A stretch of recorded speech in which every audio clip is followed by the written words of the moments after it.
Hello there, Vanagon. It's Ken Wilford here at Vanagon. I'm crouching to talk to you today about setting your end play on your waterboxer engine. So this is a critical step in rebuilding your engine. You get to this point in a normal rebuild when you get the engine case put back together, you get your rods installed, and then you would check your end play to see what's going on. You can also adjust your end play. Like this engine here is a good used one that has about 70,000 miles on it, 75,000 if I remember correctly. And I'm going to check the end play on this for you right now. We'll see where it's at as far as the book is concerned, and then we will see if we need to adjust it. Okay, now if you're adjusting end play, you can do that on a 2.1 with the motor. You're not rebuilding the engine. But if it's a 1.9, you're not supposed to ever adjust it or mess with it. It has to do with the design of this rear bearing back here on the 2.1. It allows for an adjustment, but the 1.9 it does not. Okay, so if you have a 1.9, you check the end play on a used engine and it's a little bit out of specification, the general advice is to just leave it be, don't mess with it. Most of the time, if you have a used 2.1 and it's just a couple degrees or whatever out, I would also leave it be. But we are going to do this today so you guys can see how to do it. Alright, so first of all, we have our little rig up here. I've just got a piece of bar metal here, a little clamp, and a dial indicator that I bought on eBay a long time ago. This one is in like thousandths of inches. You can also get them in the metric system. Whatever way you get them, the Bentley has the thing for them as far as your specification, and so you just want to make sure that when you're looking at the specification, you're looking at the correct one. So I'll tell you a secret, I am almost 50 years old. Just the last year, my eyesight started getting hard to read close-up things. I actually did a whole complete video on this, thinking that this dial indicator was in the metric system. Then when I went back to look at the video and the close-up of this thing, I saw that it was actually thousandths of inch, which I should have known because I've used this lots of times before, but I just forgot. I haven't used it in like probably 5 years. So anyway, there's a whole blooper video of that. If you want to see, I'll post it up for the members or whatever. But anyway, so we've got this dial indicator in here. Your first thing you want to do is set it to 0 so that you can tell where you're at. Okay, so I've got this set up. This end indicator here is right up against the flat spot on the flywheel. You really want to use the flywheel and not a flex plate because the flex plate is going to flex. Okay, so you don't want that. You want something solid. Usually what I'll do is I'm putting just a few bolts in here. I got 3 in this one, and I torque them down so that I'm not fully torquing it like the full torque and the 90 degrees and nothing like that. I just torque it to like maybe 40 foot-pounds, something like that. So just so it's solidly on here. There's no give, no flex in this here. And then also on the front side, I make sure that this pulley up here is also fully, like not fully tightened, but tight. So there's no play in the flywheel, no play in this pulley, because this is the thing you're going to be pushing on. Okay, so let me zoom in on the dial indicator. I kind of cheated and got it set up already. So what you want to try to do first, I guess let me zoom out just a little bit so you can kind of see what I'm doing, is you want to squeeze, let me turn this off, squeeze on it. Okay, so as you squeeze on it, oh my gosh, hopefully anybody had an epileptic seizure. Okay, as you squeeze on it, you're going to see, you squeeze on the flywheel right here. This is where you're setting your 0. Okay, so let me zoom back in here so you can kind of see that. And you can manipulate this. You turn a little locking knob over here. Let me back up. I'm zooming in so close you can't see anything. There's a little locking knob over here you unlock, and then you can turn this whole face of this to, I'll just do it, okay? So there, now it's not zeroed, and now it is zeroed, okay? So you just want to make sure it's like right on the line, and then you relock it in place, okay? So now, once you have that zeroed, and I really should have cleaned the face of this, it's got a little bit of grease on it. You go back, let me back up. I'm doing this amazing camera work today. And you want to squeeze on, push on your pulley. Okay, so you push on the pulley down here until the needle stops moving. Let me zoom back in. And that will give you your end play. Okay, so according to this, it's about 8 thousandths. Okay, so if I squeeze in on it again, see it's going back to 0. If I push on the pulley back towards the back of the engine with my hand, it's going back to 8,000 again. It's very consistent. You can do it a bunch of times, go back and forth, just to make sure you're getting a consistent reading. Alright, so now you want to see, is that within limits? Okay, now, according to Bentley, your high limit, okay, on your thing is 7 thousandths. Okay, so we're just barely outside of the high limit. What you want to see, I believe, is between 3 and 6, okay, thousandths. I had the Bentley here before and I did my blooper reel. It's not in here today, but I believe it's between 3 and 6. So what I'm going to do is, pause the video, or what do you want to say? I'm going to remove the flywheel, or maybe I'll just do it on camera. Remove the flywheel, pull out the shims, and I'm going to show you how to measure them and how to adjust it so that now it's going to be in spec. Now again, this is just for the 2.1. If you have a 1.9 and it's already, it's already been used for, so many miles or whatever, you really don't want to do that. Okay, you want to, only do it for a new engine on the 1.9. The 2.1 you can adjust it. I'll show you a better view of my amazing rig up here. It's based, like I said, just a dial indicator I bought on eBay. You can get one in millimeters or you can get one in inches. This is inches. I bought this little small clamp at Home Depot, and I found this piece of metal in my shop, or I made it or something, I don't know, it's been a long time ago.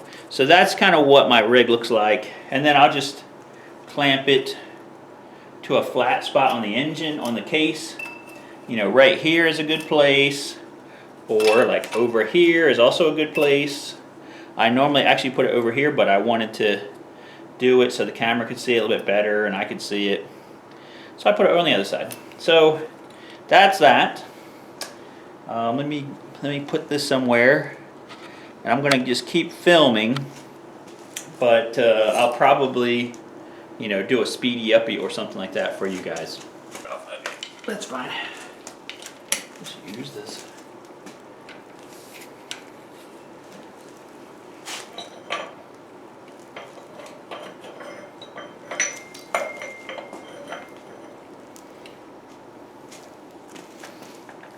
I'm using a piece of brass to lock the pulley, if you care about that. You can also buy a special tool that'll grab the teeth here of the flywheel and keep that from moving if you want to.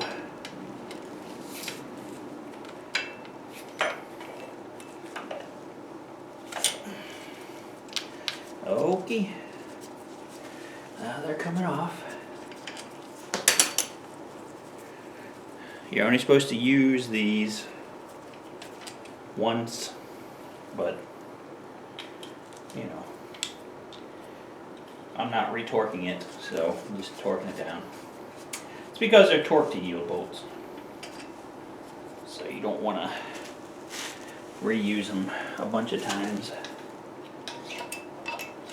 And once you get that out, just kind of pry around a little bit.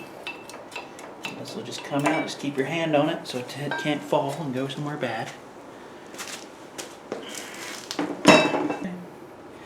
So this is just a 14mm wrench.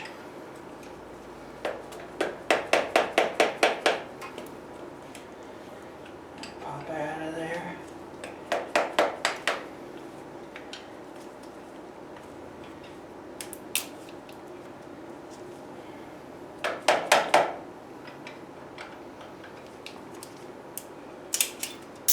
There's that, one of the things right there. And there goes the other one. Good on this. That's still in there. Okay, great. Okay. So, I'm going to clean up. You see some of this. This is the rear main. This is original. And some of the edging plastic has stayed in here. So I'm going to have to scrape that out with a razor blade, most likely. But here are your 2 shims. Now, there is actually 3 shims in there, but the third one is a lot bigger, and it doesn't really, it stays the same thickness. So really you're just worried about these 2. And what we're trying to do, my goal is to try to go from 8 thousandths to about 4 thousandths. So how we're going to do that is most likely replace one or both of these. Okay, so I'm going to go ahead and pause it again, and then I'm going to have to mic these to see what thickness they are. I would recommend, you know, whatever, if you're doing it in inches, you're doing it in millimeters, you know, try to stay in that while you're doing the whole process, because it's going to make it a lot simpler and not have to rip your hair out trying to remember what thickness this is or that is. Alright, so let me stop it right there and I'll get my mics out and we'll mic this for you guys. Okay, I went and got my handy dandy mic. This is one that I bought several years ago. Let me see if I can zoom in a little bit more for you guys on this, and I'll show you one of the skills that you're going to need to learn to be able to do one of these engine rebuilds, and some of the tools that you're going to need to purchase. Okay, is a set of good micrometers, and you have to learn the skill of how to use it.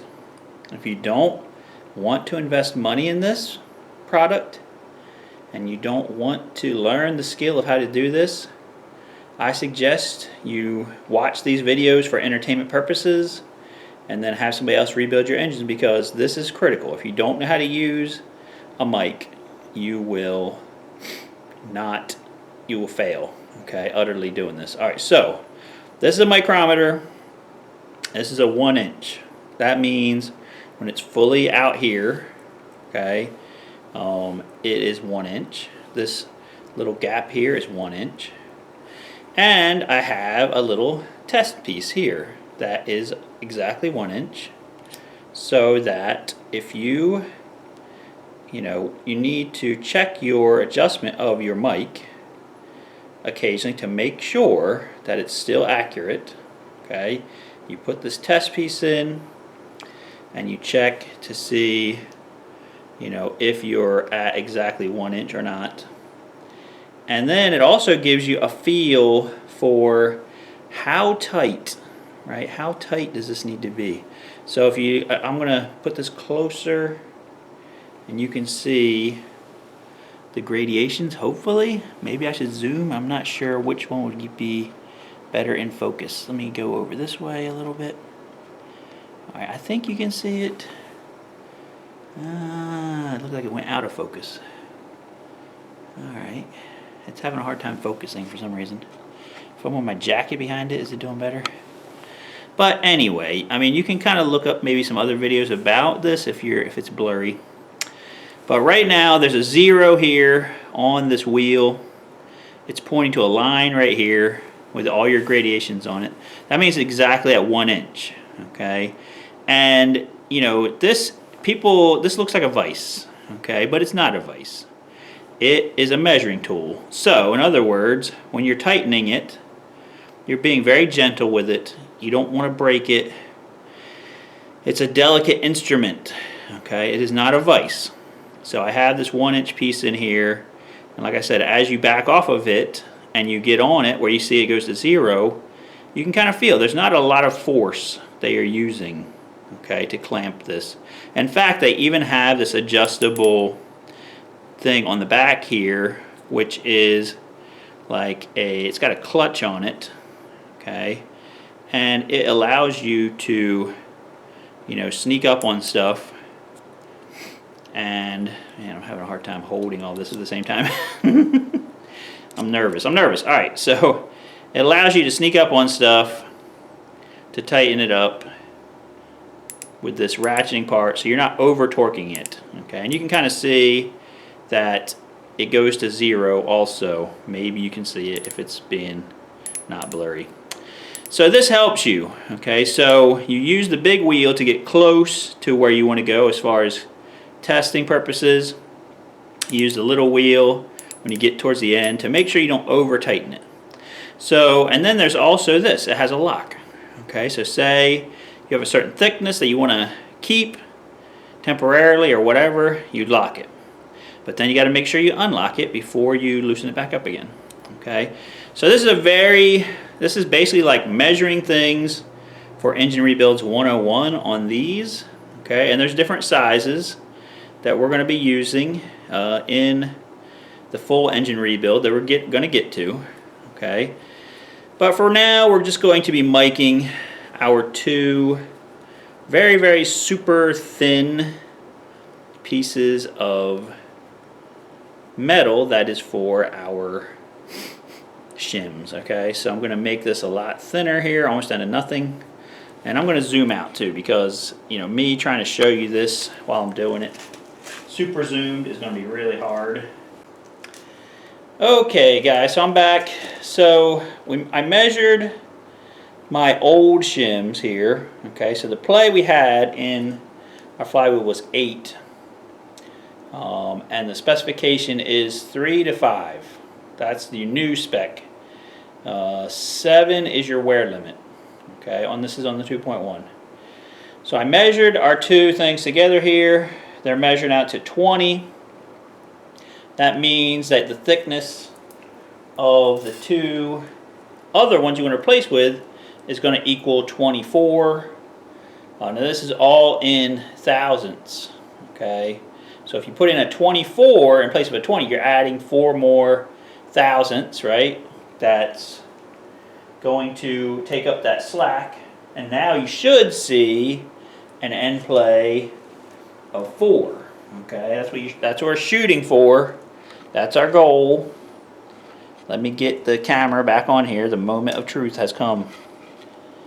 Okay, I had to readjust the dial indicator for the 6,000th minute time. Sorry about that. Alright, so it's on 0 again, it's zeroed. Now I'm going to push it. Okay, and we have 4 now. Okay, sorry about that, I got in the way. Hopefully it'll whatever. But we have 4, and we can kind of go back and forth with it. Pushing on stuff to get that. So I'm pushing this way when I'm testing it, pushing this way, I'm pushing this way, squeezing when I'm zeroing it. Okay, so now that we've got our 4 thousandths, we know that our end play is set correctly. We can take this off. Okay, and also in order to do this properly, and that went flying. Okay, in order to do this properly, you're supposed to remove the flywheel seal, which I did earlier, and then also the O-ring on the backside of the flywheel also should be removed. Okay, that's according to the Bentley manual. Now this whole process would probably be even more easier and simpler if you could just get metric everything, like metric dial indicator, metric, you know, micrometer instead of the inch ones. Then you wouldn't have to do any conversions and stuff and try to make it, because you know, when you get the new shims, they're all in metric increments, and then you have to measure them. That's what I did. I just measured the new ones, wrote down the numbers of what they actually were measuring. Then I had to like put them together to equal the number I wanted. You could probably make out better if everything was metric. So like if you're going to buy a new, you know, one of these dial indicators, buy a 1 in millimeters. Do yourself a favor, okay? I bought this stuff probably 15 years ago, and I have it. That's why I'm using it, okay? But if I had to start from scratch, I would buy everything metric tools as far as the measuring goes. Now I did actually buy a set of metric mics that I'm going to be using on this build for the first time. I've never used them before, to try to, again, to, you know, make my life easier. But I didn't have a metric dial indicator, so, you know, I couldn't really do it, use the metric mics on this particular thing. So that's how you set your end play. And as I said before, I'm reiterating, if you have a 2.1, you can, and this is not a rebuilt engine yet. This is a factory bottom end that has 75,000 miles on it. And I could reset the end play with shims. If you have a 1.9 and it's used, and you take it out and you're measuring end play, you do not want to mess with that with shims, because of the way the bearings are designed. They do not really like you to reset the end play after the engine is been ran for a while, broken in, and that kind of stuff. The 2.1, you can do that. Okay, I keep reiterating this because I don't want people to have a catastrophe with their 1.9. And of course, once you do this, another thing to check is, hey, can I turn the engine? Okay, because an issue that can happen is behind the flywheel in here, there is some thrust washers. Again, this is for the 2.1. And if you're not careful, they can kind of fall down and cock. And when you tighten down the flywheel, it'll jam the flywheel and it won't be able to turn. Okay, and that of course will throw off your end play measurement, but it also could damage stuff. Okay, so you know, one of the things when I torque this down, I usually just kind of like make sure it easily turns. Okay, so now we got our end play done. The next phase is going to be cleaning up these pistons and cylinders and getting ready to reinstall them. Also, we're going to be cleaning up this water jacket because there is some pitting, and I'm going to be repairing it with some JB weld and stuff like that, and sanding it down. But that's going to be on the next videos. So please like, share, subscribe, guys. If you want to become a member, please do that. There's a button at the bottom of the screen that will allow you to become a member, and you pay a little bit of money every month. We have special things for members, like special videos they get to watch ahead of everybody else and that kind of stuff, just to say thanks to them. But at least please subscribe. We have about I think 15% of the people that watch the videos are subscribed, and the rest are not. Okay, so you know who I'm talking to. So that's it, guys. We'll see you guys in the next video. Have a great one.